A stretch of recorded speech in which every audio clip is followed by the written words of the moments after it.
Well, good morning, Interbed fans, and welcome to the race meeting Greyville Polytrack Wednesday, the 4th of October, and 9 race program. We'll talk about race 9 when we get to it, but certainly worth waiting to hear what I've got to say because it's certainly not in the best interests of the thoroughbred industry, this type of race. We start off with race 1, 11:55, maiden plate for 3-year-olds, 1200 meters, and I'm going with number 6, Warhawk Bomber. I thought this horse ran a cracking good race his second start, and I think this is a perfect race for him. Fourie gets the leg up on him. Rachel rides for a stable, Champanel, but I'm sure she would have loved to have ridden this one. Anyway, they come back and trip to the 1200, which is the only thing that is a concern. The horses run 1400 meters and 1600. So as a result, Lash LaRue, number 8, is the even money favorite. There was a big drift about him first time out, ran an extremely good race, and you'd expect him to improve and be able to win. So he does look like a huge runner here, but so does Andy Kugel. 3 fair runs against Gavin Lorena. That might improve Champanel's header's speed rating.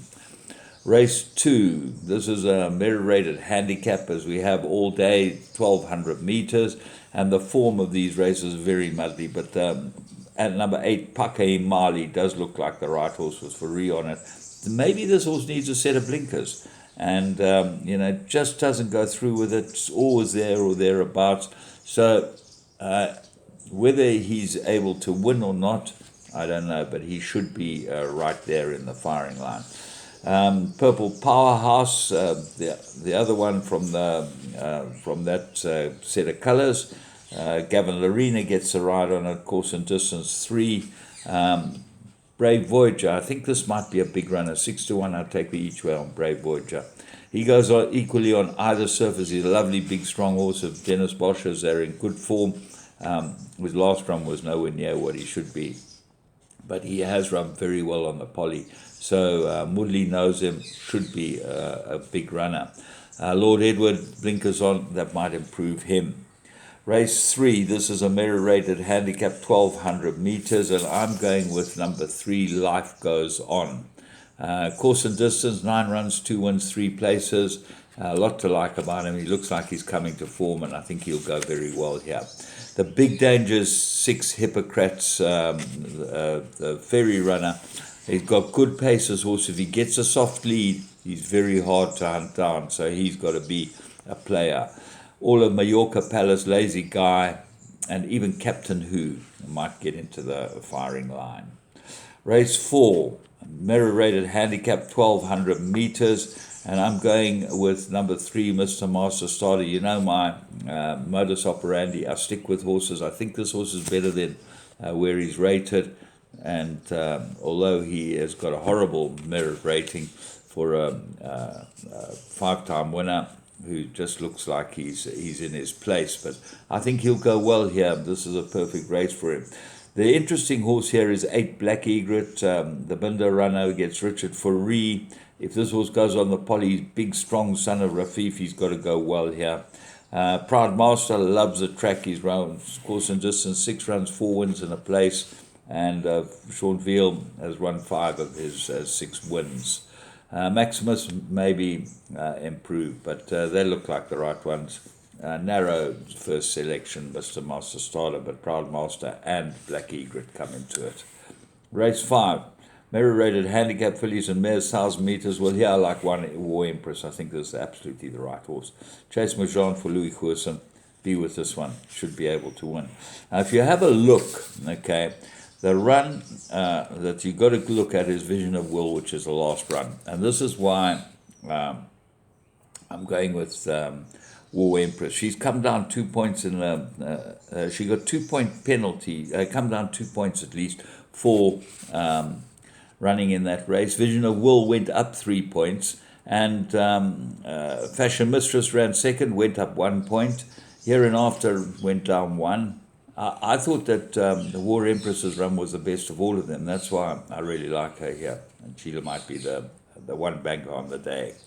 Race 6, merit rated 75.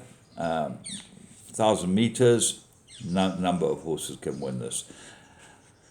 My top choice might be number 3, Prince Kesh, although I really think he likes Scottsville track better than anywhere else. But he's big, strong, and solid, and he runs good races. His last run you can completely ignore. The apprentice had no control, as I said in the preview. Can he ride this type of horse? Well, he certainly can't. Escavel's gone up 10 points for winning his last 2 races. He's got to have a big chance. Don't Shoot the Barman, the stable companion's got to have a big chance. They've all got muddling form. Don't ignore Valiente. He loves the course and distance. And Give Me a Rainbow won well last time. It's one of those races. I think that if you're looking for one, I'm going with Prince Kesh, but I think there's a field race.